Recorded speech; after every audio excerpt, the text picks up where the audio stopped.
واحد من الابناء ديالو وهو كريم العالمي اللي ترعرع وتشبب في الكلوب واصبح من احسن اللاعبين الدوليين ديال التنس. À travers cet hommage qu'on donne aujourd'hui à Karim Al-Alami, on le donne à tous les champions qui honorent le Maroc à travers le monde. Karim Al-Alami est fils de ce club. Moi, je l'ai connu depuis qu'il avait 12 ans. Et c'est par son sérieux, son abnégation, l'aide de sa famille, l'aide du club, l'aide de la fédération qu'il est arrivé au top, parmi les top 10 premiers du monde. Et aujourd'hui, il honore le Maroc parce que c'est lui qui s'occupe du tennis à Qatar. Et à travers lui, ils ont instauré l'un des plus grands chelem du tennis au monde. Et au Maroc, chaque fois qu'il vient à Karim, il vient à son club s'embrasser avec les jeunes d'autrefois qui sont maintenant ou bien des entraîneurs ou bien des responsables. Et c'est l'exemple à donner pour cette jeunesse. Et c'est comme ça qu'on peut les tirer vers le haut.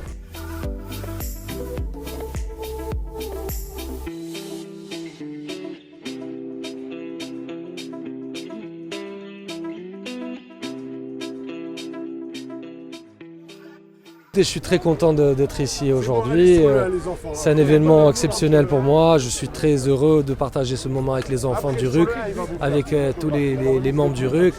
Je pense qu'il faut donner de l'espoir aux enfants. Les enfants sont notre futur. J'ai été aussi un enfant ici, j'ai grandi ici avec tous les entraîneurs du RUC. Et donc pourquoi pas un jour, un des joueurs qu'on voit aujourd'hui sera dans les 10 premiers. Donc c'est ce qu'on souhaite. Et Inch'Allah, il faut donner un peu d'espoir et aussi de confiance à ces jeunes-là. Et aussi remercier les gens qui ont organisé cet événement, surtout Amir Qadiri, qui est un frère et qui a organisé ça depuis des années. Et c'est grâce à lui que j'ai pu jouer professionnel et je suis reconnaissant jusqu'à la fin de ma vie.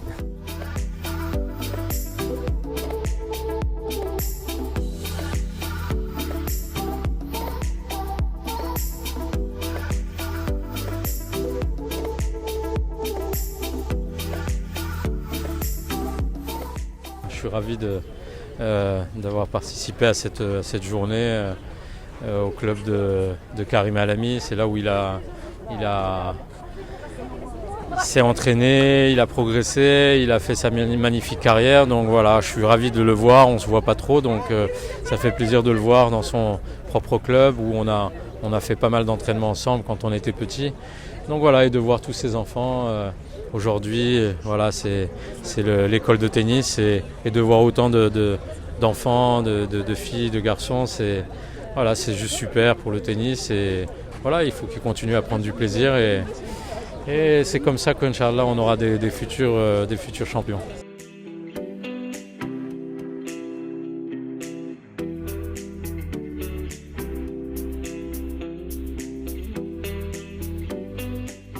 Ça fait bizarre parce que je les ai jamais vus et surtout de jouer avec eux, ça fait encore plus bizarre. Et voilà.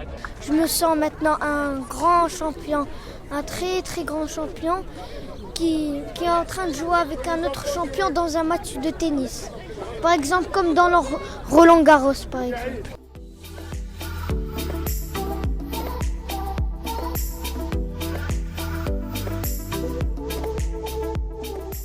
Bah oui, écoutez, bien sûr, après tout dépend de l'encadrement, de l'envie, il faut qu'ils gardent la passion de jouer, du plaisir et Inch'Allah, pourquoi pas, on aura des futurs champions. Il faut, le plus important c'est l'encadrement, mais bien sûr on a un pays où il y a beaucoup de talent, après voilà, c'est la continuité, la structure et l'encadrement qui est important, mais bien sûr on a un gros potentiel et Inch'Allah ça va sortir les futurs champions. Malheureusement, on n'a pas encore une véritable école nationale.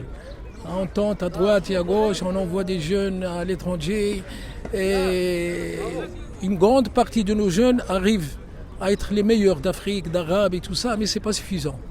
il faut qu'on revoie, nous sommes en train, j'ai discuté avec le président la dernière fois, nous sommes en train de voir comment faire, de prendre 4 ou 5, de les envoyer dans les grandes académies du monde, ou bien faire venir les grands entraîneurs du monde. Et la fédération donne beaucoup de possibilités, beaucoup de moyens aux jeunes, mais c'est une question de temps. Comme je vous ai dit tout à l'heure, former un champion, c'est pas facile. On peut former un politicien le plus tôt possible, mais un champion à la hauteur de Karim ou Younes ou Younes Lenaoui ou Hicham Arazi, il faut du temps. Et le temps, nous sommes en train de travailler, Inch'Allah.